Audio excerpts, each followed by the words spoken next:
I don't enjoy hard to decipher books anymore.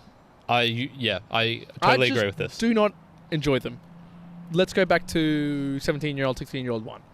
I used to read some pretty hardcore books at the time, at least for me at that age. I would read 300-page books about the Riemann theory, about the millennium maths problems. I would used to read string theory, calculations, stuff like that when I was like 16, 17 years old. Yeah. I loved it.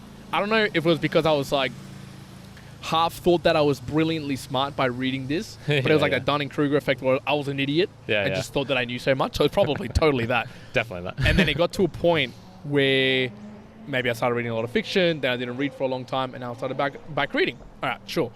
But I've just experienced a couple of books, Joseph Campbell, a couple of Jordan Peterson books, a few others, where when I contrast them to just easy to read books that, look, let's just say that they might not be as efficiently written, they might not be as poignant or as effective, but man, I enjoy reading them so much more.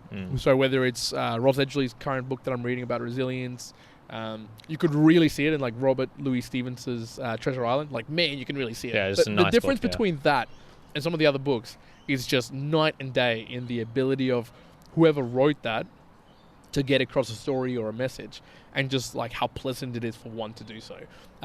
Like I just call out Jordan. Man, Jordan, you didn't improve your either improve your writing skills or just don't do it at all. Just do video. 'Cause I think some people communicate in those streams a lot better. That's fine. But yeah, it's really put me off in terms of whatever books I choose in the next couple of years. And you roughly will have, at least for me, I'll probably have 300 books for the rest of my life that I'll be able to read. Like that's it. I'm not going to be spending them choosing things that are going to be super hard to decipher, super hard to read in terms of, they're trying to tell me something over 20 pages and bringing in like 15 different stories and trying to teach all. No, like I'm not up for that. Like, tell it effectively, tell it well, tell it easily that I can read it. That's what I want. Brendan gave me a book for the retreat called All Else is Bondage, and no, people, he's not into that, or maybe he is. I don't know.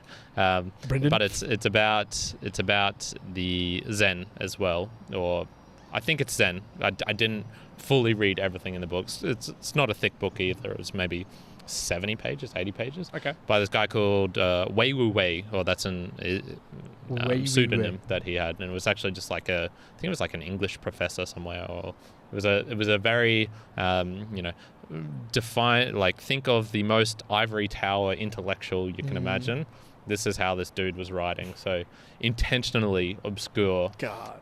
There was each page had at least, and I think like I'm fairly well read, but each page had at least 3 words I didn't understand. Jeez. And I'm trying to understand this crap, and I'm thinking, I would have to sit there with a dictionary and try and parse out each single word in each single sentence to try and get this.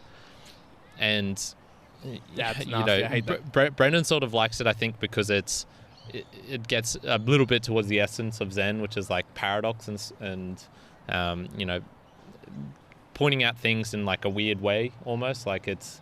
Okay. I think that's sort of what he gets out from it, but I just went, no, this is someone being intentionally obscure, intentionally writing in a way that doesn't make sense, and I can't enjoy it. Like there's nothing to be gained from this. I think Brendan likes that part. For me, I'm like, no, absolutely not.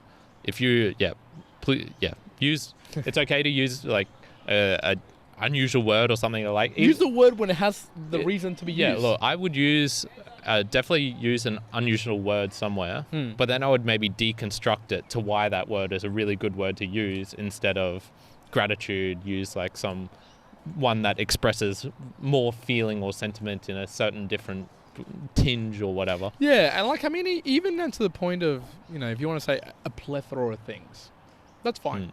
But it's just like, you can say a lot of things. Or a range. There's a lot of things. Or a range. Like, that's the same goddamn fucking thing. Yeah. Sure, maybe you want to mix it up, maybe you're writing and you go, I've used big a lot or range a lot. Okay, plethora, right? Maybe there's a difference behind it. But sometimes, like, that's okay. You can leave it at some of the basic words. You don't have to, even if you're like a professor or whatever, it's okay. You don't have to show us that you're a brilliant person. I'm sure you are. But it's much better if I enjoy the book and I can understand it than the opposite way around. For sure. Agreed. So, books, man. Books. I don't want them to be a challenge anymore. I don't want them to be a challenge. That's one place in my life I don't want it to be challenged.